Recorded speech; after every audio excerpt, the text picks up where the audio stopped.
dito sa TV5.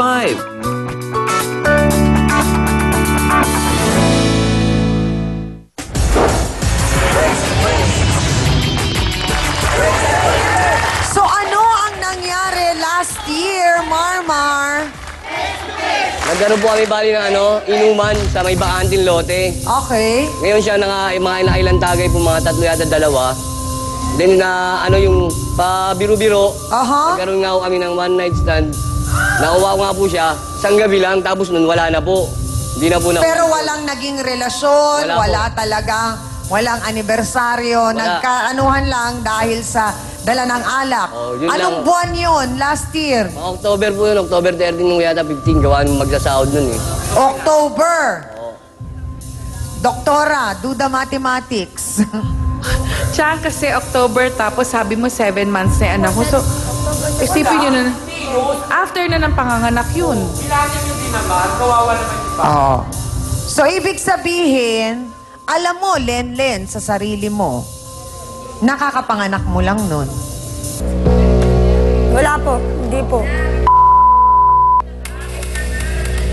So hindi siya. October nangyari yun. So, nanganak siya August. Di 2 buwan nga.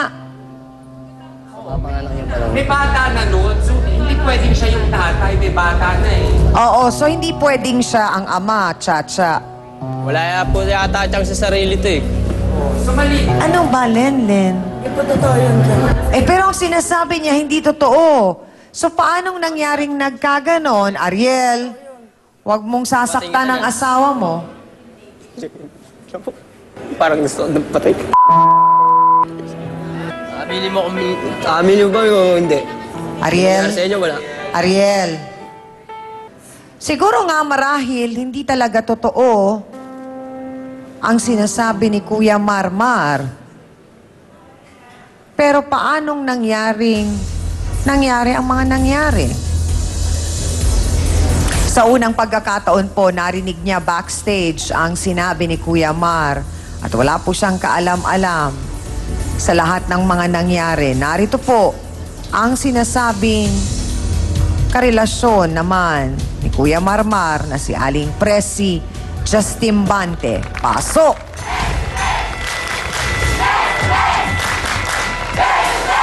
Sandali lang! Sandali lang, Presi!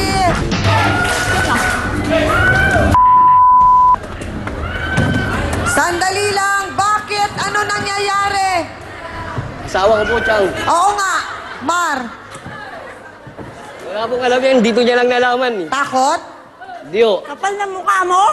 Bakit gawa ngayon at takot? Sandali lang! Oo, dito. Bakit si Biwan si Bito pinapaupo Parang may mo? palangga ako, Chang. Yan lang. Iurong mo yung silya pa ganon. Diyan ka, dito ka. Hindi, tayo ka lang dito. Sabi siya, tayo ka lang dyan eh. Ate Presi, gano'n na kayo katagal ni Marmar? Mag-11 na po. 11 years. Bakit siya takot sa'yo? Ngayon lang po yung gumawa ng hindi ko pa po alam. Ngayon lang. Apo. Alam mo, baka sa kakaurong mo na yan, tumaob ka pa eh. Lalo pa akong nervyosin eh. Dito ka kasi, Biwan, oh. Ang sinasabi ni Marmar na kainuman niya si Lenlen. Pero, ang sabi naman ni Lenlen, walang katotohanan ng lahat ng yon.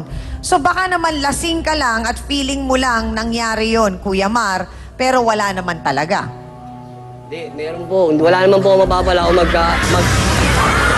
Ay, wala pala. Yun na lang po, yung una kong sagot, ayun na lang po. Yung una kong sinabi, yun na po yun. Ako na bahala. Opo.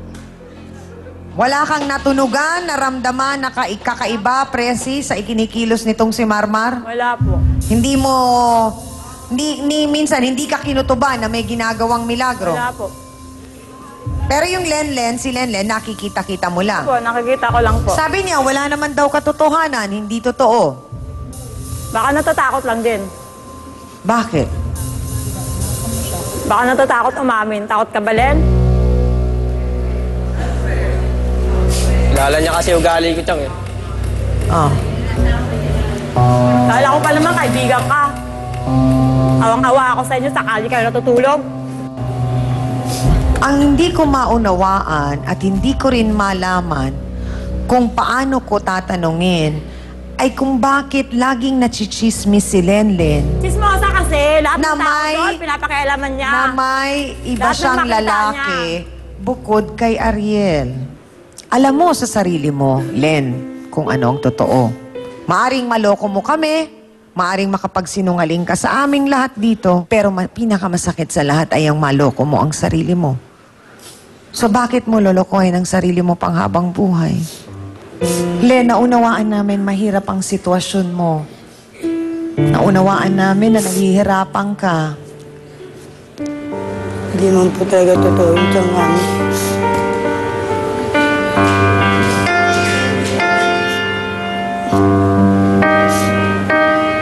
Alam mo ba, Len, na sa pamamagitan ng galaw ng mga mata mo, alam ni Dr. Camille kung nagsisinungaling ka o hindi. Hindi naman po talaga totoo yun. So nagsisinungaling si Marmar. So Marmar, hindi si Len ang kasama mo noon. Siya po. Ay, hindi po pala. Ha? Siya po siya. Siya. Siya ang kasama mo. Siguro sa pamamagitan ng ating counseling, malalaman natin kung sino nga ba talaga ang kasama ni Marmar nung gabing yon at kung totoo ang sinasabi ni Lenlen na hindi nga siya. Higit pa man kung ano yung totoo sa hindi, ang mahalaga para sa amin dito ay maayos ang sitwasyon nila Lenlen at ni Ariel. Gusto mo ayos, hindi. Napakasimple. Tignan mo na lang siya sa mata. Sige. Hindi ako makikialam, sabihin mo na ng diretso.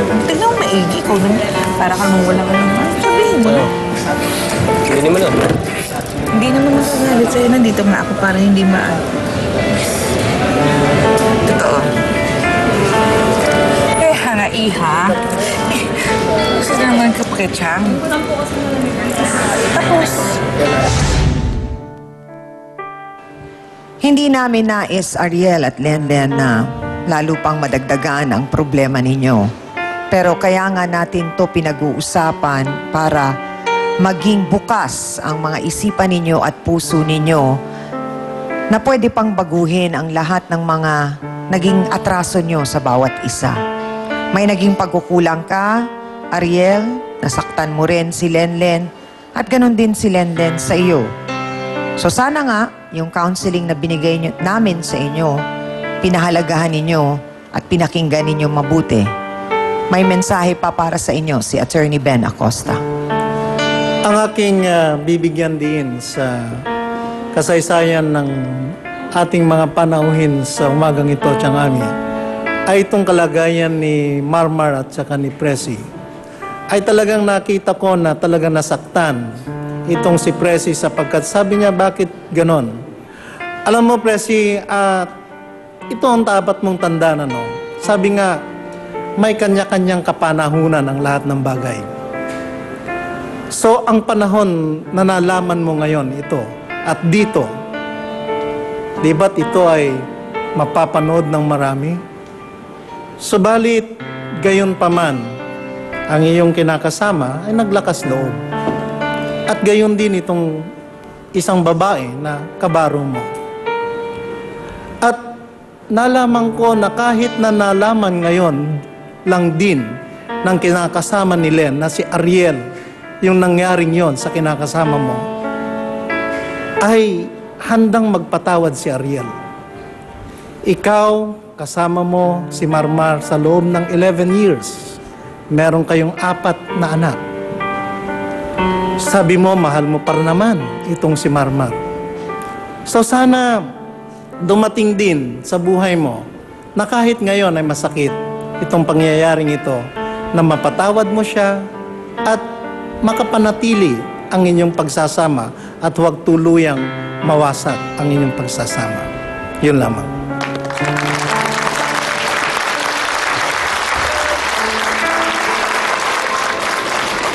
Sa pag-amin po ni Lenlen kay Ariel